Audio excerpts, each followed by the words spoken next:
Hello my dear students, good morning. Welcome back to online classes of Royal International School. This is our history class for class 11 and in this video we are going to continue first chapter from the beginning of time. It means समय की शुरुआत से and in this chapter we are discussing about the development of early human, origin of human being on the earth. हमने ये इस chapter में हमने पढ़ा है कि जो ह्यूमन बीइंग है उसका ओरिजिन अर्थ पर 5.6 मिलियन ईयर्स अगो हुआ था और ह्यूमन लाइक क्रिएचर और जो मॉडर्न ह्यूमन है उसका अर्थ पर ओरिजिन हुआ था 1,60,000 ईयर्स अगो. ये हमने स्टार्टिंग में पढ़ लिया था. और 5.6 मिलियन ईयर्स अगो जो अर्थ पर जो ह्यूमन लाइक क्रिएचर था वो कौन था? प्राइमेट्स थे. और हमने जो इस चैप्टर में जो हमारी मेन स्टोरी है the story of human evolution यानी कि ह्यूमन विकास का यानी कि मानव विकास की स्टोरी हम पढ़ रहे हैं which is divided into 2 parts. जो ये स्टोरी है वो 2 पार्ट्स में डिवाइड है. फर्स्ट जो पार्ट है वो है the precursor of modern human being और जो सेकंड पार्ट है वो है modern human being. In the first part precursor of modern human being में हमने ये पढ़ा कि मॉडर्न ह्यूमन जो कि मॉडर्न ह्यूमन जिसको टूल बनाना हंटिंग गैदरिंग आती थी और वो वाइज जो होता था जिसको सोच समझ जो सकता था, जो अपने दोनों पैरों पर चल सकता था, हंटिंग गैदरिंग जिसने सीख ली थी, टूल मेकिंग जिसने सीख लिया था, डिस्कवरी ऑफ फायर सीख ली थी, ह्यूमन बीइंग वो मॉडर्न ह्यूमन बीइंग था. उसके पहले वाले उसके पूर्वज जो थे the precursor of modern human being के वो हमने 3 पढ़े थे. प्राइमेट्स, होमोनॉइड और होमोनिड्स. होमोनिड्स की हमने फिर 2 ब्रांचेस पढ़ी थी, ऑस्ट्रालोपिथेकस और होमो. ऑस्ट्रालोपिथिक्स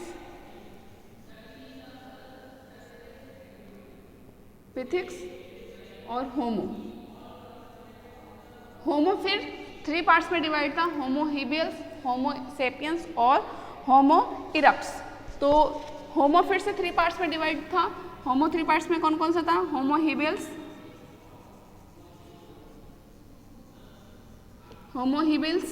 होमो इरप्ट और होमो सेपियन. होमो सेपियंस. और जो हमारा मॉडर्न ह्यूमन बीइंग है, जो मॉडर्न ह्यूमन बीइंग जो जस्ट लाइक हमारी तरह ही दिखता है, सोचना समझना, 2 हैंड्स को एक्टिविटी में यूज़ लेना करना, ये इस होमो से ही डेवलप हुआ है.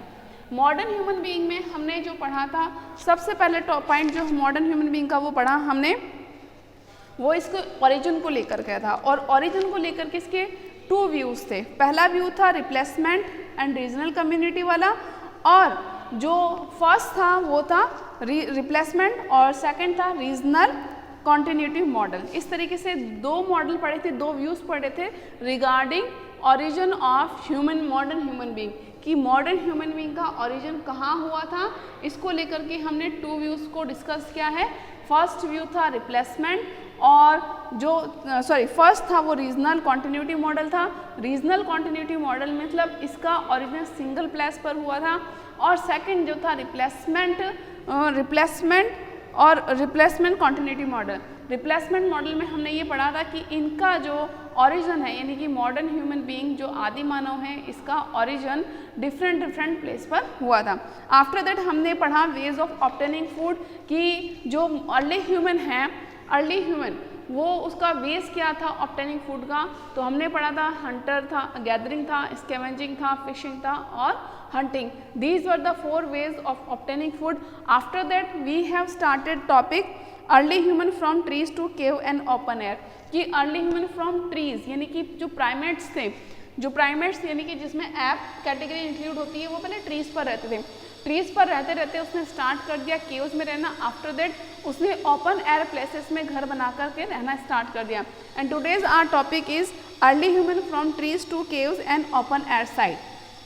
हम ये बात कर रहे हैं कि बहुत सारी जो साइट्स हैं लाइक केव्स वगैरह हैं कि अर्ली ह्यूमन ने कहाँ पर हमने स्टार्ट किया था, केव्स वगैरह में रहना स्टार्ट किया था. और बहुत सारे ऐसे प्लेसेस है where food resources were abundant. और अर्ली ह्यूमन ने रहना कहाँ स्टार्ट किया? जहाँ पर फूड जो था वो अबंडेंट था यानी कि प्रचुर मात्रा में था, इनफ फूड उसको अवेलेबल होता था, वहाँ पर अर्ली ह्यूमन ने रहना स्टार्ट कर दिया था. Like near to water bodies like river वगैरह के पास में उसने रहना स्टार्ट कर दिया था। तो हमारी बुक में क्लियरली लिखा है कि how it is possible that some places where food resources were abundant were visited repeatedly. In such areas, people would tend to leave behind traces of their activities and presence, including artifacts. The deposit artifacts would appear patches on the landscape. It means क्या है कि some places, वो जगह where food resources were abundant, जहाँ पर food resources abundant होता था, यानी कि hunting के लिए उसको animals मिल जाते थे और जो गैदरिंग के लिए जो फूड प्रोडक्ट्स यानी कि ट्री प्रोडक्ट्स है वो भी उनको अबंडेंट मिल जाते थे। ऐसी जगह पर वो बार बार विजिटेड करते थे, रिपीटेडली और ऐसी जगह बार बार विजिट की जाती थी अर्ली ह्यूमन के द्वारा। इन सच एरियाज, और इस तरीके के एरिया में पीपल क्या छोड़ देते थे, बिहाइंड ट्रेसेस, वो कुछ निशान छोड़ देते थे ऑफ देयर एक्टिविटीज़, यानी कि अपनी एक्टिविटीज़ के या अपने काम की, यानी कि टूल्स छोड़ गए कहीं पर वो अगर अपने खाने के जो फूड आइटम्स है वो छोड़ गए तो अपनी एक्टिविटीज़ के कुछ ना कुछ वो ट्रेसेस यानी कि निशान छोड़ जाते थे। एंड प्रेजेंस, यानी कि अपनी उपस्थिति के और अपनी एक्टिविटी के कोई ना कोई वो ट्रेस निशान छोड़ जाते थे। इंक्लूडिंग आर्टफैक्ट्स, आर्टफैक्ट्स में हम लोग क्या इंक्लूड कर सकते हैं कि आर्टफैक्ट्स में टूल्स है, पेंटिंग के स्कल्पचर्स हैं, इस तरीके की चीज़ें वो छोड़ जाते थे। जैसे कि अगर वो केव्स वगैरह में रह रहे हैं, अगर रिवर के पास में अगर कोई जंगल है और वहाँ पर केव है, अगर वहाँ रह रहे हैं तो वो अपने आर्टफैक्ट यानी कि पेंटिंग का वो क्या छोड़ गए, ट्रेस छोड़ गए हैं, निशान छोड़ गए हैं। ऐसे ही कुछ एग्जांपल्स हम लोग देख रहे हैं कि कहाँ कहाँ पर उनके केव्स में रहने के प्रूफ्स मिलते हैं। Between 4 lakh years ago and between 4 lakh years to 125,000 years ago, caves and open air site began to be used। कि जो caves हैं, हमारा जो टॉपिक चल रहा है कि इनका रेजिडेंट चल रहा है कि अर्ली ह्यूमन का रेजिडेंट कौन सा होता था, तो फ्रॉम ट्री टू केव्स। तो पहले तो वो कहाँ पर रहते थे, ट्री ऑन द ट्रीज, क्योंकि वो प्राइमेट्स थे। प्राइमेट्स में क्या इंक्लूड कर रहे हैं हम लोग, ऐप इंक्लूड कर रहे हैं, लंगूर वगैरह यूज कर रहे हैं। प्राइमेट्स में कौन इंक्लूड हो रहे हैं, ऐप, मंकी, और ये कहाँ पर रहते थे, ट्रीज में रहते थे। But gradually when the developed, और वो जैसे जैसे डेवलप्ड हो गए, उनके हैंड्स फ्री होने लग गए, अब उनके हैंड्स एक्टिविटीज़ में यूज़ होने लगे। They started to walk on two foots, और अपने दोनों पैरों पर चलने लगे। Now they change their living habitants, अब उन्होंने अपने रहने की जगह भी चेंज कर ली थी। Now they started to live in caves, अब उन्होंने केव्स में रहना कब स्टार्ट कर दिया था, between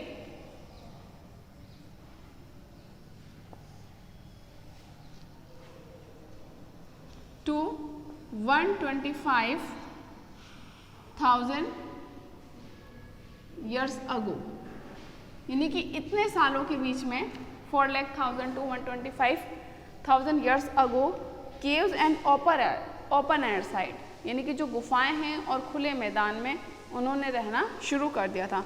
evidence for this come from Europe, और इसके एविडेंस कि उन्होंने केव्स को यूज़ में लेना शुरू कर दिया था, केव्स यूज़ होने लग गई थी एज दर हैबिटेंट, उनके निवास स्थान के फॉर्म में। तो इस तरीके का जो एविडेंस, इस तरीके का सबूत जो है हमें कहाँ से मिलता है, वो मिलता है यूरोप से। यूरोप यानी कि जो यूरोपियन कॉन्टिनेंट है वहाँ पर हमें कुछ ऐसी केव्स मिलती है, उनकी पेंटिंग्स प्रूव करते हैं कि अर्ली ह्यूमन ने केव्स को in the form of living site use किया था। ऐसा ही एक फ्रांस से एक जगह है लजार्ट, इन द लजार्ट केव, एक केव है लजार्ट केव। कहाँ पर है वो, इन साउथर्न फ्रांस। लजार्ट केव में हम लोगों को एविडेंस मिलते हैं, प्रूफ मिलते हैं दैट अर्ली ह्यूमन ने केव्स को लिविंग साइट के फॉर्म में यूज़ किया था।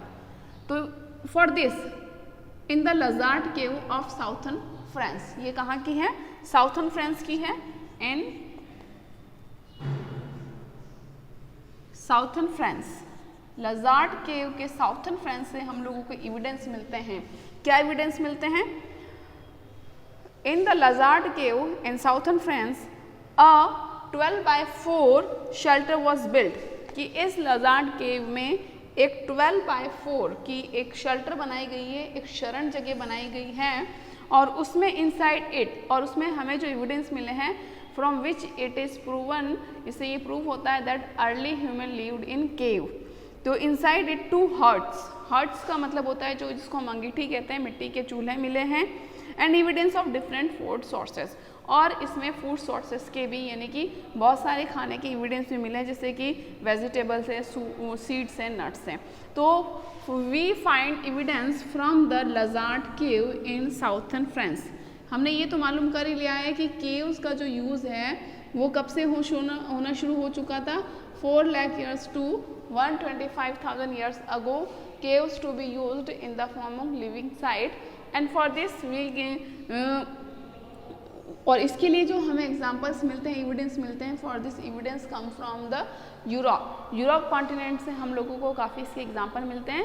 For example a Lazaret cave in southern France, एक लजार्ड केव साउथर्न फ्रांस से।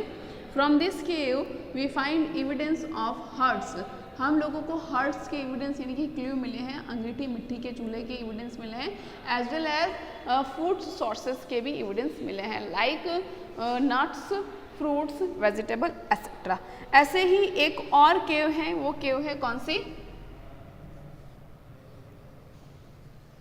तेरा अमाता। तेरा अमाता वॉज ऑल्सो अनोदर केव, ये भी एक अनोदर केव है, और ये कहाँ पर सिचुएटेड है, in the coast of southern France, ये भी साउथर्न फ्रांस के किनारे पर है। एंड अनोदर साइट, एक और जगह है, उस जगह का नाम क्या है, तेरा अमाता। तेरा अमाता एक केव है on the coast of southern France, ये भी साउथर्न फ्रांस में मिली है।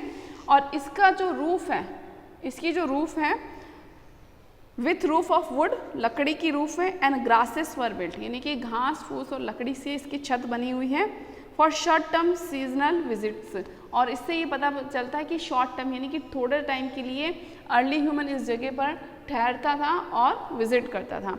और यहाँ से जो एविडेंस मिले हैं, क्योंकि एविडेंस के बिना हम नहीं कह सकते कि अर्ली ह्यूमन इसको यूज़ करता था।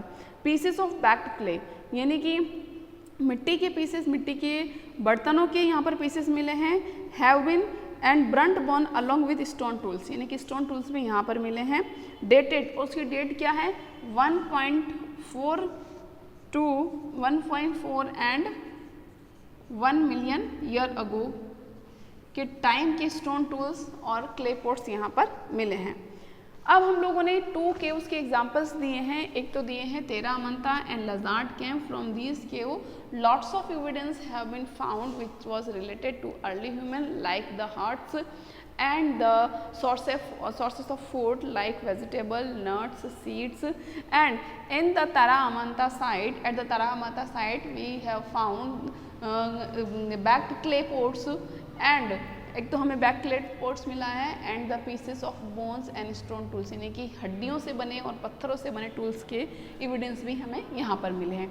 एक और चीज़ जो हमने पढ़ा, hearth.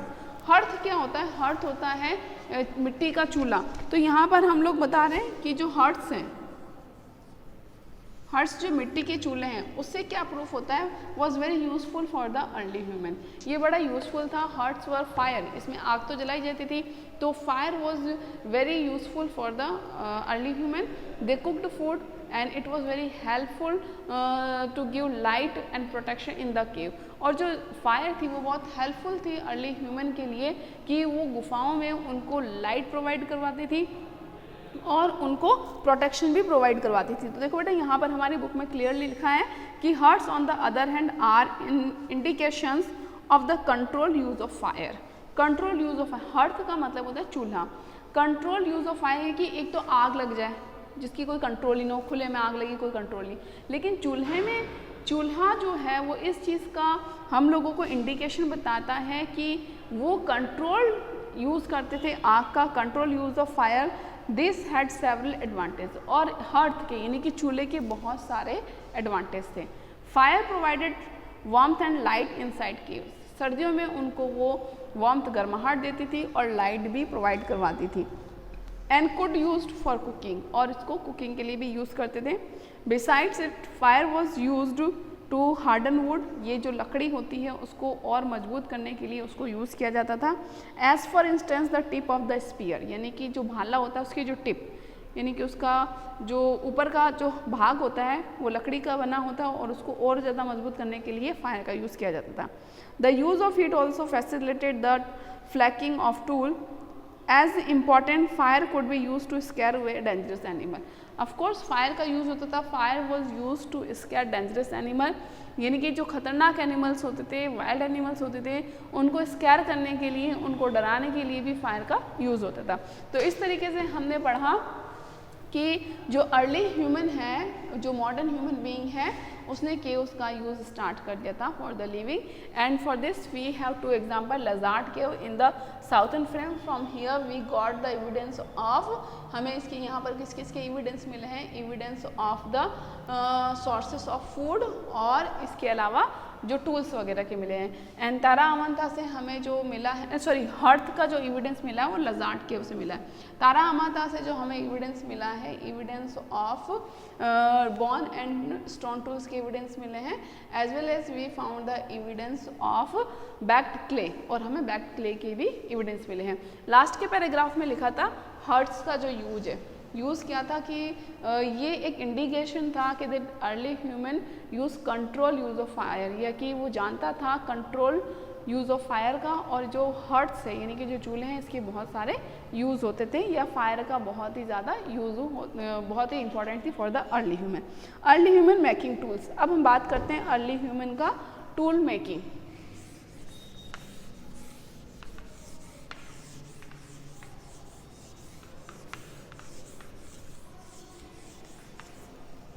Early human making tools. Early human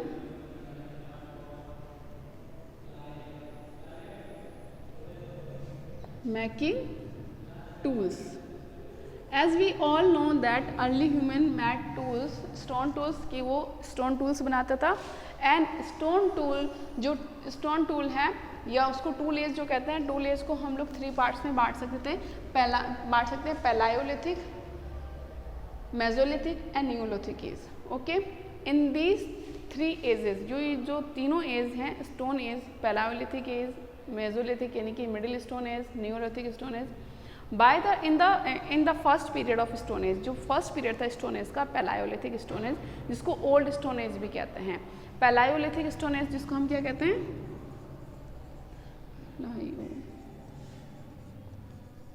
पैलायोलिथिक as. Palaeolithic as को हम क्या कहते हैं, old stone age. In this age, इस टाइम पर जो टूल्स बनते थे वो काफ़ी थिक होते थे, and they were not in proper shape, वो प्रॉपर शेप में भी नहीं होते थे, वो मोटे और बड़े होते थे। सेकंड जो पार्ट आता है वो आता है मेसोलिथिक एज। मेसोलिथिक एज को हम लोग कहेंगे middle stone age. Middle stone age. By this time stone tools become thinner and short and more sharper. इस टाइम तक आते आते जो स्टोन टूल्स थे वो थोड़े से पतले होने लगे, छोटे होने लगे, एंड उसके जो एज थे, जो किनारे थे, वो और शार्पर होने लगे। थर्ड जो एज था स्टोन एज का वो था न्यूलिथिक। इसको it can be say new stone age. By this time early human made many development, उसने काफ़ी डेवलपमेंट कर लिया था इन द टूल मेकिंग में काफ़ी तरक्की कर ली थी। Like now there were a variation in the tools in this age. इस एज तक आते आते जो टूल्स हैं वो स्टोन के साथ साथ में बॉन्स वगैरह के भी बनने लगे थे, लाइक स्पीयर, भाला, बो एंड एरोज टाइप के भी टूल्स इस टाइम तक यूज़ होने लगे थे।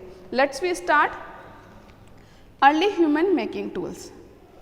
Early human, the earliest evidence of making the use of stone tools come from the site of Ethiopia and Kenya. तो अर्लीस्ट एविडेंस यानी कि सबसे पहला जो सबूत आता है स्टोन टूल्स का तो the earliest evidence for the making and use of stone tools, यानी कि स्टोन टूल के बनाने का और स्टोन टूल के यूज़ करने का सबसे पहला जो सबूत हमें मिला वो मिला केनिया और इथियोपिया से, ठीक है।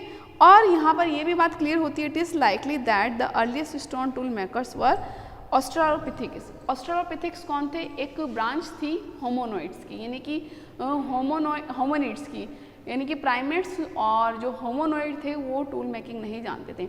होमोनिड्स की जो ब्रांच थी ऑस्ट्रालोपिथिकस, ऑस्ट्रालोपिथिकस ने ही टूल मेकिंग स्टार्ट की थी, या दैट वाज द फर्स्ट, वो ही पहले थे हु कुड मैक टूल्स, जो कि स्टोन टूल्स बना सकते थे।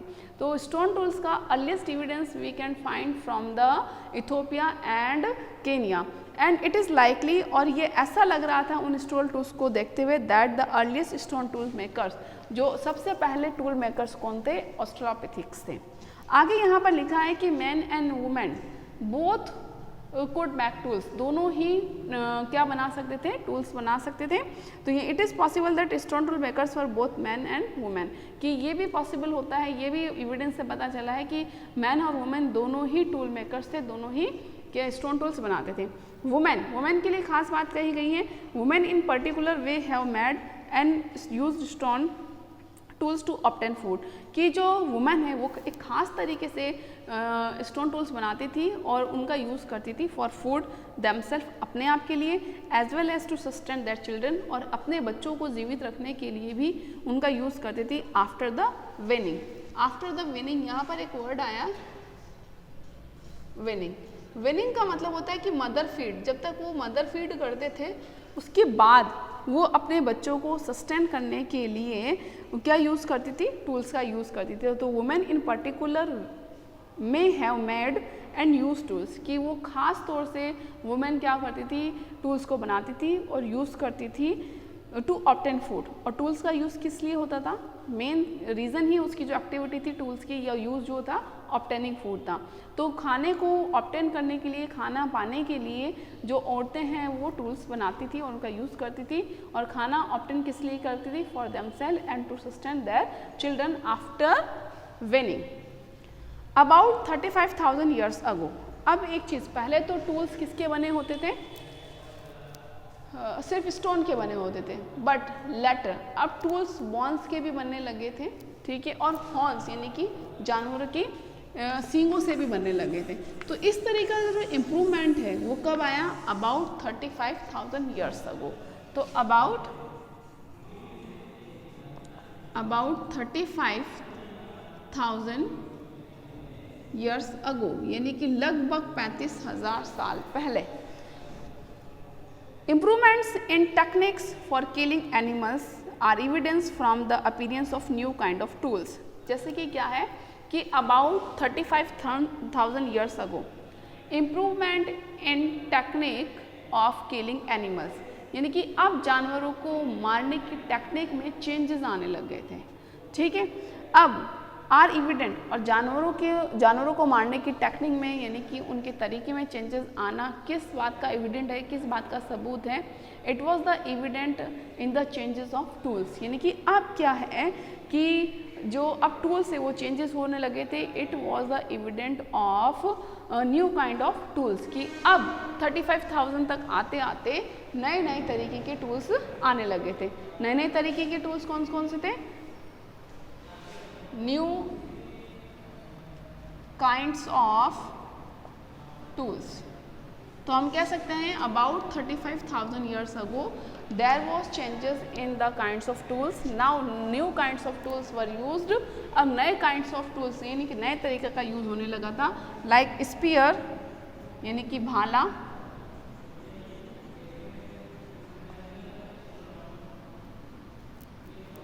थ्रॉर्स। भाला थ्रॉर्स का मतलब है यानी कि वो भाला फेंक करके बहुत दूर से भाले को फेंकते थे और वो एनिमल्स को हंट करते थे।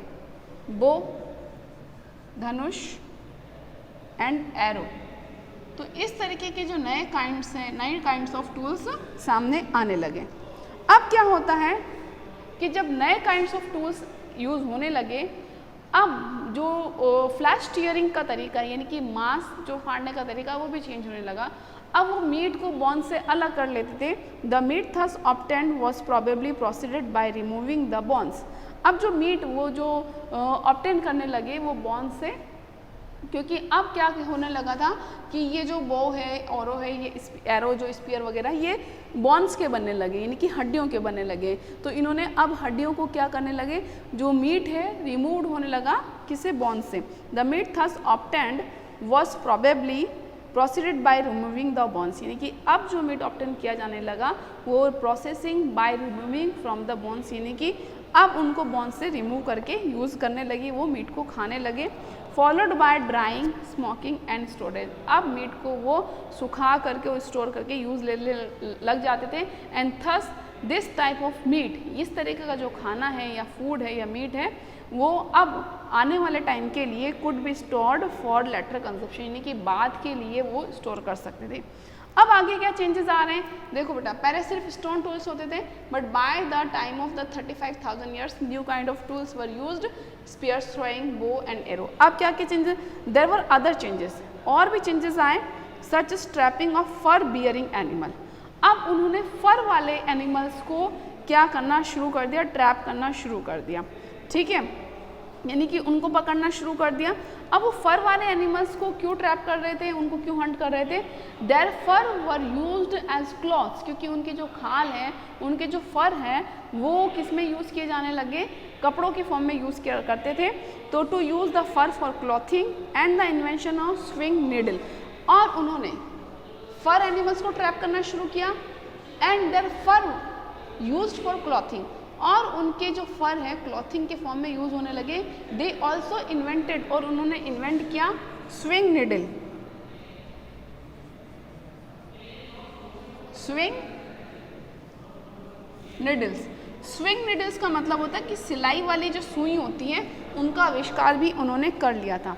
तो अब इस तरीके से they have started stitched clothes, अब उन्होंने कपड़ों को सिलना शुरू कर दिया था। The earliest evidence of swing clothing, जो सबसे पहला सबूत मिलता है स्विंग क्लॉथिंग का, यानी कि सिले हुए कपड़ों का, come from about 21,000 years ago, यानी कि 21,000 years ago we got evidence of stitched cloth. हमें स्वेन क्लॉथ यानी कि सिले हुए कपड़े का एविडेंस मिलता है। इसके अलावा with the introduction of punch blade technique, punch blade technique का जब इंट्रोडक्शन हुआ, मेकिंग स्मॉल चिसल, इन्होंने चिसल यानी कि छेनी का भी बनाना शुरू कर देता है। चिसल का मतलब होता है छेनी, हम लोग देखते हैं जो आयरन की, लोहे की बनी होती है छेनी, लेकिन अब इन्होंने स्मॉल चिसल का भी इन्वेंशन कर लिया था। तो with the introduction of punch blade technique, punch blade technique बेटा पेज नंबर हम लोग 21 पर देख सकते हैं। पंच ब्लेड टेक्निक के यूज का जब इंट्रोडक्शन हुआ, किसके लिए हुआ था पंच ब्लेड टेक्निक का यूज़, टू मेक चिसल यानी कि छेनी बनाने के लिए। और हम लोग छेनी का यूज़ देखते हैं ना कि हम लोग एनग्रेव्ड करते हैं कोई चीज़, खुदाई जब हम लोग कर रहे होते हैं, वी सी दैट जब हमारे कंस्ट्रक्शन का कोई काम चल रहा होता है, तो जब कभी हम एनग्रेव्ड करते हैं या किसी पत्थर पर कोई नाम वगैरह लिखवाते हैं या हम पत्थर पर कोई डिज़ाइन देते हैं, तो उसमें छेनी का यूज़ किया जाता है, हैमर और छेनी यानी कि हथौड़ा और छेनी। तो इन्होंने एक टेक्निक यूज़ करी थी, वो टेक्निक थी punch blade technique. With the introduction of punch blade technique to make chisel, chisel का इन्होंने बनाना शुरू कर दिया, लाइक टूल्स, चेसल जैसा एक टूल्स बनाया। It was now possible to make, अब चेसल की हेल्प से it is possible to engraved on bone, antler, ivory and wood. अब with the help of chisel it was possible to engraved, कि छेनी की हेल्प से अब ये लोग एनग्रेव्ड कर सकते थे। एनग्रेव्ड का मतलब होता है राइटिंग ऑन हार्ड सरफेस, यानी कि हार्ड सरफेस पर ये खुदाई का काम कर सकते थे। अब ये पत्थरों पर, बोन यानी कि जानवरों की हड्डियों पर, आइवरी हाथी दांत पर, और वुड लकड़ियों पर ये खुदाई का काम कर सकते थे। हम लोग ये देख सकते हैं एग्जाम्पल हमारा कि इन्होंने चेसल कैसे बनाया है, कि पहले तो इन्होंने ऊपर का एक पार्ट उसको हटाया है, हम लोग देख सकते हैं the punch blade technique, page number 21 पर पिक्चर दी हुई है। From this picture we can understand very well the punch blade technique.